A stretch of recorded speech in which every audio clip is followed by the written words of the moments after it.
반갑습니다. 복지사입니다. 결국엔 은행들이 암호화폐를 직접 들고 관련된 예금 서비스를 제공하면서 추가적으로 파생상품과 대출 서비스까지 제공하게 되는 시대가 올 것이다라는 이야기를 예전부터 항상 말씀드렸잖아요. 그리고 이게 실제로 일어나는 움직임이 포착이 되고 있습니다. 27일 특허청에 따르면 국민은행은 지난 1월 KBDAC라는 상표를 출원해 심사 대기 중이라고 합니다. 제1금융권 사업자가 암호화폐 관련 서비스에 나설지 여부를 두고 업계 관심이 높아지고 있는데요. 이 KBDAC는 예상하셨다시피 국민은행의 약자인 KB와 디지털 애셋 커스터디의 약자를 따서 KBDAC라는 이름으로 상표 특허 출원을 했습니다.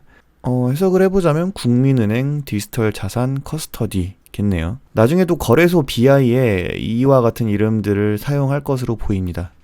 나중에 뭐 국민코인 이런 것도 만들까요? 뭐 KB 토큰?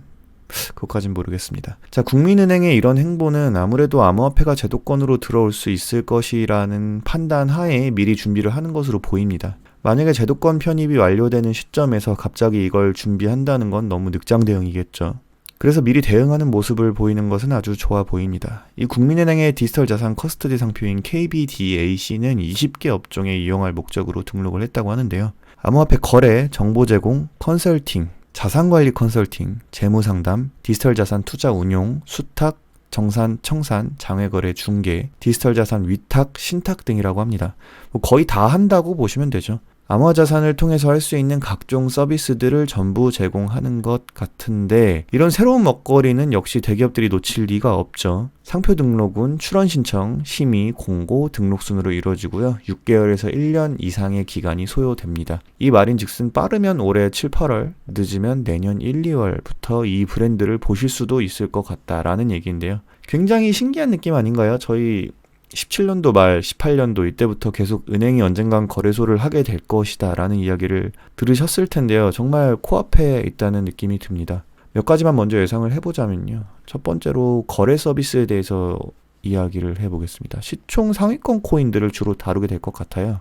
아무래도 은행이고 1금융권이다 보니까 최대한 안정적인 자산을 다뤄야 하겠죠. 지금 일본 대형 암호화폐 거래소들 중 국내 대형 거래소들처럼 엄청 많은 종류의 암호화폐 거래를 지원하는 곳은 별로 없죠.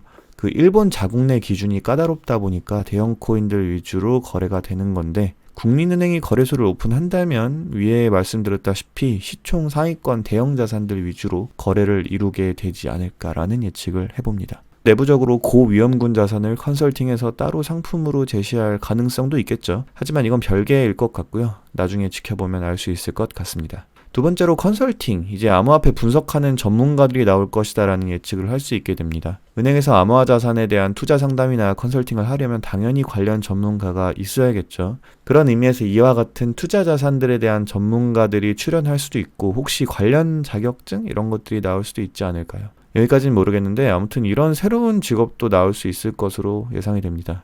요즘같이 직업이 없어지는 시기에 이렇게 될 수 있을지 아니면 뭐 AI가 평가해주는 대로 컨설팅에 사용할지 뭐 많은 생각을 하게 되는 부분이네요. 마지막으로 디지털 자산 위탁 서비스인데요. 예금 서비스를 진행하면 은행에선 이를 통한 대출을 진행할 수가 있을 거고요. 뭐 그 전에 은행들이 매수해놓은 암호화폐가 있을 수도 있겠죠. 지금 이 시간에도 매수를 하고 있을 수도 있고요. 이미 예전에 매수를 해놓았을 수도 있습니다. 아니면 아직 안 했을 수도 있고요. 이건 아무도 모르는 거죠. 그런 식으로 가지고 있는 암호화폐를 통해서 대출을 진행을 할 수도 있고요. 대출 이자가 발생을 하면 그로 인해서 은행에 수익이 발생하는 거니까 예금주에게 이자를 나누어 줄 수도 있는 것이고요. 이런 자산 예치로 인해 부가적인 이자 수익을 가져올 수 있을 것으로 생각을 해볼 수 있는데요. 기본적으로 지금 여러 거래소들에서 진행하는 렌딩 서비스들을 보면 현 시점 은행 금리보다 훨씬 높죠. 그래서 현금을 가지고 계신 분들이 1금융권 서비스라는 그 안정감을 믿고 암호화폐를 예치하는 것 또한 생각해 볼 수 있는 수인 것 같습니다. 자, 많은 서비스 중에 간단히 세 가지만 이야기를 해보았는데요. 1금융권에서 이와 같은 서비스를 진행하는 것은 굉장히 긍정적인 뉴스 중 하나인 것으로 볼 수 있겠죠. 그만큼 암호화 자산이 제도권으로 편입하는 날이 다가온다는 것인데 굉장히 고무적입니다. 그리고 국민은행뿐만 아니라 제가 자주 말씀드렸던 오미세고와 MOU를 체결 진행한 신한은행, 그리고 이더리움 기업연합에 들어가 있는 하나은행 등 앞으로도 1금융권의 비슷한 형태의 뉴스들이 많이 보일 수 있을 것 같습니다. 지금 당연히 가격적으로는 좋지 않은 상황인 게 맞습니다. 이런 뉴스들은 분명 산업의 발전에는 긍정적인 영향을 미칠 수 있을 거라 생각하네요. 오늘 영상은 여기까지입니다. 안녕. 히 가세요.